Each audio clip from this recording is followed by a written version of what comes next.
Saya sama sekali tidak percaya bahwa para Habib yang ada di NKRI ini mereka keturunan Nabi Muhammad Sallallahu Alaihi Wasallam. Di zaman sekarang nih, orang Indonesia lagi diuji banyak yang nyakitin hatinya Nabi Muhammad Sallallahu Alaihi Wasallam. Dengan apa? Dengan mendustakan salah satu cucu mulianya Nabi Muhammad. Zaman sekarang nih, orang Indonesia lagi diuji banyak yang nyakitin hatinya Nabi Muhammad Sallallahu Alaihi Wasallam. Dengan apa? Dengan mendustakan salah satu cucu mulianya Nabi Muhammad Sallallahu Alaihi Wasallam. Kalau masih ada hadir di sini orang yang mendustakan Bani Alawi, taubat antum. Taubat. Aneh udah nyampein sekarang. Karena antum lagi nyakitin Rasulullah. Rasulullah disakitin li'annaha Bani Alawi asyajarah al-mubarakah.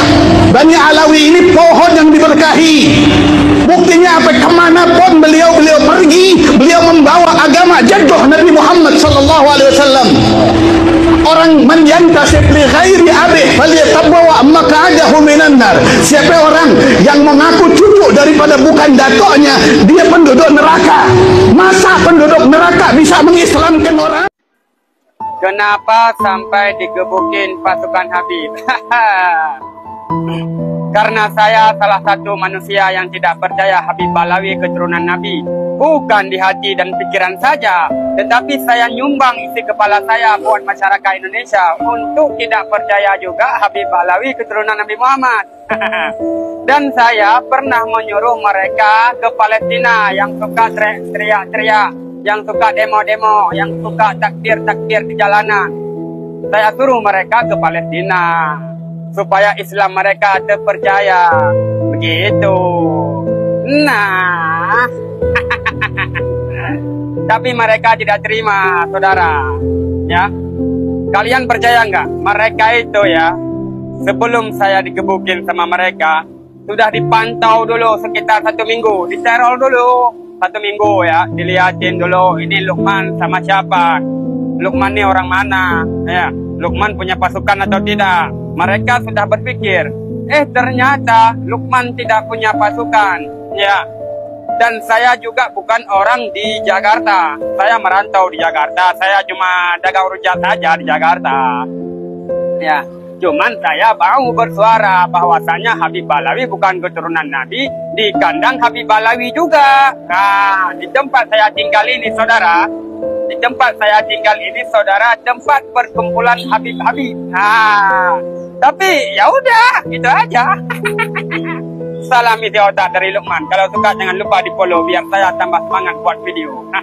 Saya sama sekali tidak percaya bahwa para Habib yang ada di NKRI ini mereka keturunan Nabi Muhammad Sallallahu Alaihi Wasallam. Demi Allah saya tidak percaya bahwasannya selama saya dekat dengan para habaib, dari Habib-Habib yang baik hingga Habib-Habib yang nakal. Kenapa sebabnya? Banyak para habaib juga yang hamil di luar nikah. Demi Allah, saya pernah mengurusi anak habaib dari marganya Al-Hamid yang bertepatan di daerah Tangerang. Mungkin saat ini anak itu sudah dewasa. Saya yang memberikan susunya, hingga ibunya pun terlantar, tidak ada yang menafkahinya. Dan kedua, banyak para habaib yang meminta para pedagang-pedagang kecil gitu ya, dengan menakut-nakuti neraka, maupun yang tidak cinta habaib menurut mereka masuk neraka. Dan juga banyak para habaib yang meminta kepada para kiai, para ustadz maupun para pekerja, pengusaha dengan alasan meminta sumbangan untuk biaya anak yatim. Karena demi Allah saya sudah mengikutinya, dari Habib-Habib yang nakal hingga Habib-Habib yang baik. Selebihnya itulah yang saya ketahui. Sesungguhnya bahwa Habib yang ada di NKRI itu sama selayaknya manusia biasa seperti kita, keturunan Nabi Adam. Ada yang baik dan juga ada yang jahat, ada yang soleh dan juga ada yang tidak soleh. Itulah selebihnya. Assalamualaikum. Mereka mengatakan nggak usah ikut habaib karena pewaris Nabi itu ulama, al-ulama warasatul anbiya, bukan habaib, begitu kan ya. Ada orang nanya apa bedanya habaib sama ulama, apa bedanya? Pertama, Kalau habaib bisa jadi ulama, kalau ulama kagak bisa jadi habaib. Jadi Nabi bukan cuma mengangkat kedudukan ulama, tapi Nabi juga menjelaskan ada ulama yang lebih bahaya daripada Dajjal, dan itu bahaya buat umat. Tapi kalau keturunan Nabi Muhammad SAW, belum ada satu hadis pun yang Nabi menyuruh umatnya hati-hati sama keturunan saya. Atau Sayyidina Abu Bakar As-Siddiq mengatakan, urqubu Muhammadan fi ahli baitih. Pandanglah Nabi Muhammad di dalam keluarganya. Jadi kalau mau ngapa-ngapain urusan sama habaib, pandang ada Nabi Muhammad di situ. Mau ngatain habaib, pandang Nabi Muhammad di situ. Kata Sayyidina Abu Bakar As-Siddiq, yang melayani keluarga Nabi Muhammad, semua tempatnya di surga, nggak ada yang di neraka. Dia ngomong bukan orang sekelas kita. Dia bicara Al-Imam Syekh Abi Bakar bin Salim, yang beliau selama 40 tahun sholat subuh dengan wudu isya, artinya dari isya sampai subuh nggak pernah tidur ibadah. Pertama. Yang kedua, setiap hari sedekahnya potong kambing 1000 ekor buat ngasih masyarakat makan. Yang ketiga, setiap malam dia bagi-bagi yang namanya roti untuk makanan para pengemis, sampai di zaman beliau nggak ada pengemis sama sekali. Yang keempat, beliau duduknya nggak pernah bersila macam kayak kita, duduknya itu tahiyat akhir. Ketika ditanya sama muridnya, wahai Syekh Bakar bin Salim, kenapa engkau nggak duduk di kursi emas? Engkau ini guru di atas guru, semua para wali-wali itu di bawah kakimu, engkau pantas duduk di atas kursi emas, kenapa kau duduk di lantai dengan tahiyat akhir seperti duduknya seorang budak? Apa kata beliau? Bagaimana mungkin aku bisa duduk bersila ketika setiap aku duduk di hadapan kepada baginda Nabi Muhammad? Sampaikan, apabila kau menemukan akun di media sosial yang memotong-motong ceramah siapapun, mau itu pejabat, mau ulama, atau bahkan menghina dengan hinaan gambaran yang gak pantas, atau bahkan memotong foto tadi itu dengan yang gak, Anda tinggalkan.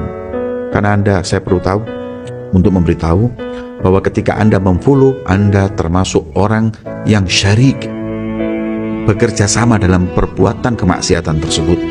Jangan pernah memfollow buzzer-buzzer yang menebar fitnah, yang menghina seorang yang memiliki harga diri, mereka para pejabat, mereka para ulama, ataupun siapapun, untuk disebarkan dan untuk dihina.